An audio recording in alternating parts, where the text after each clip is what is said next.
Olá, meus amigos, boa tarde. Estou tentando acertar um pouquinho aqui a iluminação. Enquanto, enquanto isso acontece, vamos, vamos aguardando o pessoal chegar, né? Ok, vamos lá. Nós vamos falar aí sobre esse tema novamente, que é o tema que está pegando forte hoje, né? Vou colocar um defletorzinho aqui, que uns segundinhos nós já vamos começar, ok? Eu já soltei aí em alguns grupos. Quem quiser ir compartilhando também, por favor, pode ir compartilhando. Tá tudo bem, chegando o áudio, chegando o som, tudo bonitinho. Fazendo essa livezinha aqui bem rapidinha, né? Bem, bem objetiva, tá? Vou fazer um ajuste aqui só de câmera, de ângulo. Muito bem. Não ficou lá perfeito, mas tudo bem, vamos lá, importa é o conteúdo, né? Meus caros, vou ser bem sucinto, tá? Qual é a razão? Deixa eu desligar esse trem aqui para não parar de fazer barulho. É, qual é a razão, ou quais são as razões pelas quais nós devemos esquecer o voto impresso? Pelo qual eu lutei também bastante, né? E está todo mundo agora revoltado, com justa razão, graças a Deus, né? O povo inteiro, no Brasil inteiro, está se levantando contra o processo eleitoral brasileiro, né? Aliás, eu quero aqui, antes de, de falar, dar a resposta do porquê que nós não devemos usar o voto impresso, lutar pelo impresso, dizer o seguinte: se tudo correr bem, na semana que vem nós vamos iniciar ou lançar ah, uma iniciativa inédita aqui no Brasil, pelo menos eu entendo como inédita, de, de uma comissão de inquérito civil sobre o processo eleitoral brasileiro. Tá? É uma comissão com 4 ou 5 painéis temáticos, cada painel contendo os seus respectivos especialistas, né? Para discutir publicamente e discutir os assuntos, né? E também fazer com que surjam relatórios específicos, né, sobre cada um dos temas. Tá? Então vai ter um coordenador e um relator para cada comitê temático. Tá? E cada comitê temático vai ter uns 2 ou 3 painéis, de acordo com a disponibilidade de especialistas, tanto na área jurídica quanto na área técnica, na área política, né? Enfim. E vamos ter também o internacional, ok? Então, se você já tá conseguindo receber aí o áudio e vídeo bem, compartilhe, tá? Para que as mais pessoas possam ter acesso a esta informação, porque não dá para contar muito com o próprio Facebook, né? Que na verdade nos coloca numa bolha, né? Então vamos furar a bolha e quem pode furar essa bolha é você compartilhando esse vídeo, ok? Bom, vamos lá. Por que é que nós não devemos mais lutar pelo voto impresso? Bom, primeiro, porque ele já foi derrotado 3 vezes. 3 vezes. Então, eu estou 3 vezes e pelo Supremo Tribunal Federal e realmente não há o que fazer. Né? Os juristas já deixam que esqueçam isso aí, ainda mais é, ou mesmo que o Congresso aprove uma nova PEC. Porque ele vai lá e suspende. Eles não tiveram o menor pudor de suspender o artigo 59A da Lei 13.165, da pequena reforma política de 2015, que tinha lá o projeto lá do então deputado Jair Bolsonaro, né, que instituía o voto impresso no Brasil pela terceira vez. Isso tem que se frisar, pela terceira vez, tá? E a presidente Dilma, na época, a presidenta, né? O presidenta, né?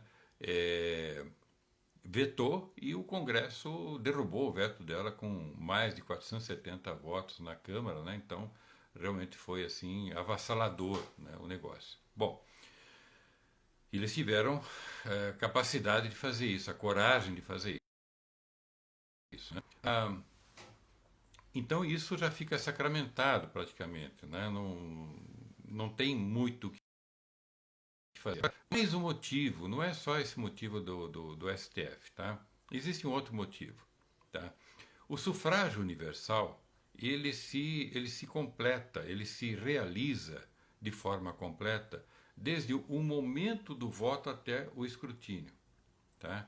Então, se veja bem uma coisa, como estava previsto, e me parece que na PEC da deputada Bia Kicis também está assim, o, o, o voto impresso, né, o sistema de votação com voto impresso, ele se executaria com a verificação por parte do eleitor, no momento da votação, da, da, da, da papeleta, né, impressa, confirma, beleza, e aperta o confirma, o papel é cortado e cai dentro de uma urna. E acabou, fica ali guardado para uma contagem. Mas vocês já pararam para pensar que a máquina vai continuar totalizando? A máquina vai continuar totalizando, né? Aqueles votos lá não serão contados. Não serão contados publicamente como manda a lei, sabe? Então, por aí já é uma inconstitucionalidade, uma ilegalidade e uma imoralidade, ainda que os votos fiquem guardados, lacrados para uma eventual recontagem. Mas aqui no Brasil, você sabe que o processo no judiciário vai levar meses, se não anos, para ser deferido alguma coisa. Então, você imagina, você entra com um pedido de recontagem para um determinado candidato, uma determinada eleição em uma determinada cidade, até o TRE decidir. Aí, daí tem a instância do TSE. Gente, aí um ano, a Inês já é morta. Então esqueçam esse negócio. Não vai funcionar. O máximo que se poderia fazer com a utilização destes aparatos eletrônicos seria transformá-los em meras máquinas digitadoras com a impressão do voto, né? Mas o voto seria pego pelo eleitor, sim, seria pego pelo eleitor, ele confere, né? E coloca dentro da urna de lona. E aí o voto é contado na urna de lona no final do pleito, dentro da própria sessão eleitoral. Tá? Por quê? Porque cada sessão eleitoral, pela multiplicidade de sessões eleitorais que existem no Brasil hoje, são 570 mil sessões eleitorais, nós vamos ter 250 a 300 eleitores por sessão eleitoral, em média. Né? E nas grandes cidades, simplesmente se aumenta, se amplia o número de sessões eleitorais e nós teremos uma média reduzida de 400, 500, 600 eleitores em cada sessão para uma média mais baixa aí de 200 a 250 eleitores. Ora, contar 200, 250 votos na própria sessão eleitoral, com todo mundo filmando, você acha que vai acontecer fraude? Não vai acontecer fraude. Fiscais, eleitores, todo mundo tem direito a acessar a contagem pública, porque está na Constituição, é um ato público. Artigo 37, o processo eleitoral, o sufrágio eleitoral, né? O processo do sufrágio eleitoral, ele é um ato administrativo do Estado. Tá? E por ser um ato administrativo do Estado, exige-se publicidade. Está lá no artigo 37. Tá, ok? Então, é necessário que os votos sejam contados na frente dos eleitores e dos fiscais de partido, evidentemente. Ok? Conta ali, será que meia hora, 40 minutos não consegue contar 200, 300 votos? Pelo amor de Deus, né? Paulo Freire não foi tão longe assim, né? Foi emburrecer totalmente as pessoas não saberem nem contar mais, né?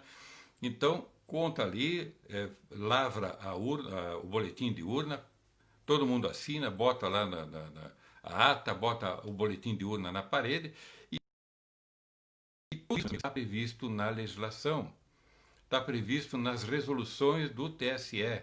Quando a urna eletrônica não pode ser usada porque faltou luz e deu algum problema, existe a urna de contingência. A urna de contingência é a urna de lona com cédula. No exterior não tem urna eletrônica, tem voto em cédula com urna de lona. O STF não tem como considerar isso inconstitucional, porque é o processo mais limpo, mais rígido, mais transparente de se fazer um sufrágio, o processo do sufrágio universal, que é o voto secreto e direto. Você não pode ter um aparato eletrônica, e mesmo que tenha o voto impresso, entenderam? Então, temos que lutar pelo voto em cédula, porque ele já está disponível. Não precisa de Congresso, não precisa de presidente da República, não precisa de ninguém, precisa de povo na rua exigindo o voto em cédula. Simples assim, exigir que o TSE cumpra a lei. As urnas eletrônicas são ilegais, portanto, elas são indisponíveis para uso e, portanto, tem que usar o voto em cédula, a cédula de papel e com a urna de lona. Simples assim.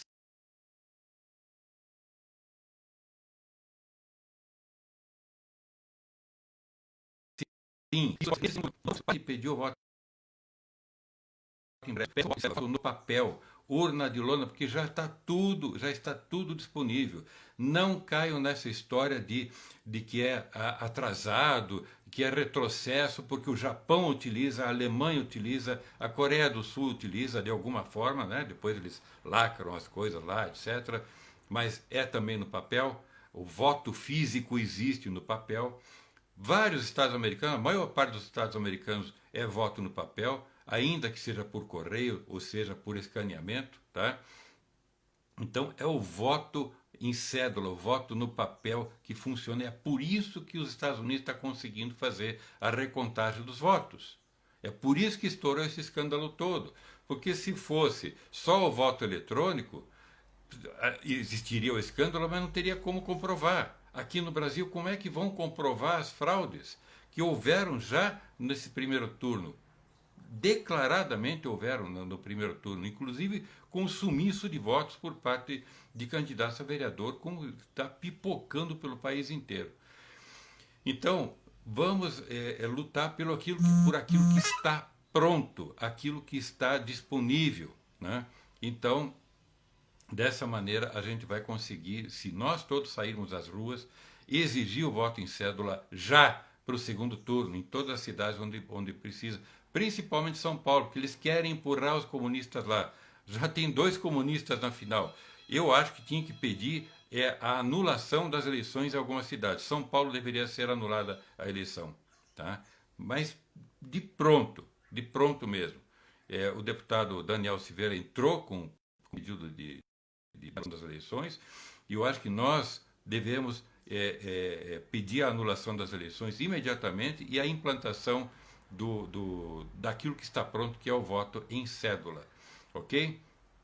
Assim nós vamos atender, e a única forma de atender a vontade do povo naquilo que está na Constituição, que é o artigo 14 da Constituição, que fala do sufrágio universal pelo voto secreto e direto, ou pelo voto direto e secreto. Tá? E aquilo que está no artigo 37 da Constituição, que é a publicidade dos atos praticados pelo Estado, onde o escrutínio é inserido e deve ser cumprido. Então o TSE tem que parar com a ilegalidade, porque senão nós temos que derrubar, sabe? Nem que a gente vá lá, 1 milhão de pessoas cercar essa arapuca que está instalada lá em Brasília, ok? E eles que venham para cima da gente, porque eles não têm como provar que não houve fraude, eles não têm como provar, principalmente, que o processo que eles fazem é ilegal, não tem nenhum vínculo com a Constituição, é um crime, estão cometendo crime de prevaricação ao afirmar que a urna é segura, que não sei o quê. Não importa se é segura ou não é segura, eu não entro mais no mérito disso. Importa é que é ilegal, não está atendendo os princípios constitucionais. E é direito do povo e é obrigação da autoridade pública de cumprir a Constituição, porque nós é que pagamos a conta deles, ok? Então é isso, fica o recado dado, meus amigos.